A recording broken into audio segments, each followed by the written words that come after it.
Today I want to show you how to turn off email notifications on Pinterest. So a lot of you probably started up a Pinterest account out there. You've noticed your email just getting spammed like crazy from this platform. So I just want to show you a quick easy way to turn that off. Make sure you are logged in the upper right hand corner, and then right to the right of it you're going to see a little down arrow. Let's click that. We're going to come down to settings. So once you're in settings, we're going to come down to notifications. Let's click on that one. And then you're going to see by email. So right to the right of it, let's click edit.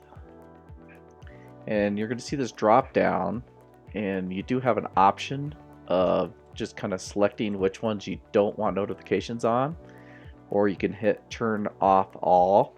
And then another important thing, if you do have a business account, you have a totally separate notifications for your business, so you can actually pick and choose which one you might want or not.